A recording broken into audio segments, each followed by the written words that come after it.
Hello வணக்கம். இது உங்கள் சிவி ஜோன். எல்லாரும் எப்படி இருக்கீங்க? இப்போ பார்த்தீங்கன்னா ஒரு பயங்கரமான சர்ச்சை வெடிச்சிருக்கு.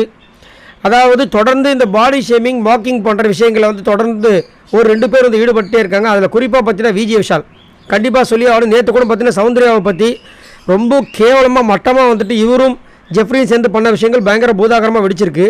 கண்டிப்பாக அதுக்கே வந்து நாளைக்கு விஜய் சேதுபதி அவர்களுடைய எபிசோடில் செம்ம வெயிட்டான டோஸ் உள்ள போகுது.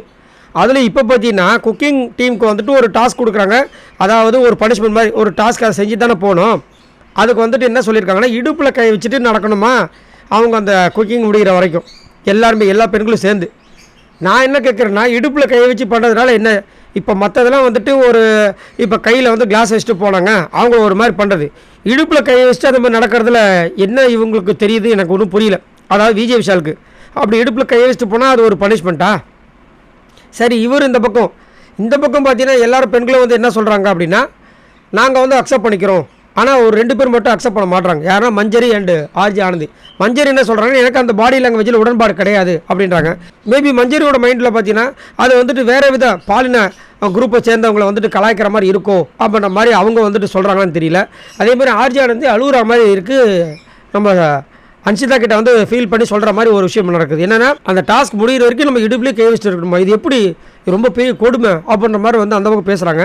இன்னொரு பக்கம் வந்து சௌந்தர்யா வந்து நாங்களே பண்ணுறோன்னு சொல்லிட்டான் இந்த அம்மாவுக்கு என்ன அப்படின்னு சொல்லிட்டு அவங்க கேட்குறாங்க. ஜாக்லின்னு அது அவளுக்கு பிரச்சனைன்னு சொல்லிட்டு கலாய்க்கிறாங்க. அதுக்கப்புறம் லாஸ்ட்டாக கேப்டன் போயிட்டு 9 பேரும் ஒத்துக்கிட்டாங்க செய்யறதுக்கு, நீங்கள் எப்படி எனக்கு விருப்பம் இல்லைன்னு சொல்லிட்டு அழுதுட்டு நம்ம ஆர்ஜி ஆனந்தி வந்துட்டு ப்ரொட்டஸ்ட் பண்ணுற மாதிரி ஒரு சில சம்பவங்கள் வருது. இது எந்த அளவுக்கு பெரிய சர்ச்சையை வந்து வெடிக்க போகுதுன்னு தெரியல. ஏன்னா இந்த மாக்கிங் அப்படின்ற விஷயங்கள் மாதிரி தான் இந்த டாஸ்க்குமே இருக்குது. இடுப்பில் கை வச்சுட்டு பண்ணுறது எனக்கு என்ன அவங்க வந்து நினச்சி பண்ணுறாங்கன்னு தெரியல. குறிப்பாக விஜய் விஷால் வந்துட்டு சௌந்தர்யாவை மார்க் பண்ணுறது நிறைய விஷயங்கள் பண்ணிட்டு தான் இருக்கார். அந்த மாதிரி இவங்க பண்ணுற மாதிரி அவங்க பண்ணுற மாதிரி அப்படின்ட்டு.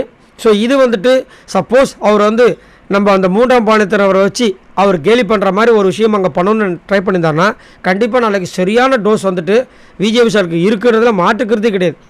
ஏன்னா இங்கே வந்து டாஸ்க் கொடுக்கணும். எதுக்காகனா இதுக்கு ஒரு கேம் அங்கே ஒரு வந்து இது விஷயம், அதாவது அங்கே சுவாரஸ்யப்படுத்துகிறோம். அவங்க வந்து இந்த மாதிரி ஸ்பைடர்மேன் மாதிரி கூட சிவகுமார் சொன்னதை கூட நம்ம வந்து வேண்டாம் அதெல்லாம் எப்படின்னு அது கூட ஓகே. ஏன்னா ஒரு சுவாரஸ்யப்படுத்தணும், அது எப்படி அவங்க பண்ணுவாங்க அப்படின்னு ஒரு இன்ட்ரெஸ்டிங். இது இடுப்பில் கை வச்சுட்டு இவங்க நடந்துட்டாங்கன்னா அது ஒரு சுவாரஸ்யம் வந்துடுமா? எல்லாருமே இடுப்பில் கை வச்சு என்ன நடக்குது? ஒரு சூப்பரான ஒரு விஷயத்தை கொடுத்துருக்காங்க. நல்லா கிரியேட்டிவாக திங்க் பண்ணி எதாவது கொடுப்பீங்களா? ஆனால் போங்க. ஆனால் இதை ஆர்ஜி ஆனந்தி ஆர்ஜி ஆனந்தி எப்படின்னா எங்கடா வந்து கேப் கிடைக்கும் அதில் வந்து கடா வெட்டலாம்னு நினைப்பாங்க. அவங்களுக்கு இந்த மாதிரி ஒரு சூப்பரான ஒரு ஆப்பர்ச்சுனிட்டி கிடச்சிருக்கு, விட்டுருவாங்களா? நாளைக்கு இதை வச்சு என்னம்மா ஸ்க்ரீன் கிரியேட் பண்ண போகிறாங்க பாருங்கள். நாளைக்கு கன்ஃபார்ம் அடி இருக்குது பாய்ஸ் டீமுக்கு. உங்களோட கருத்தை சொல்லுங்கள் பாய் நண்பர்களே.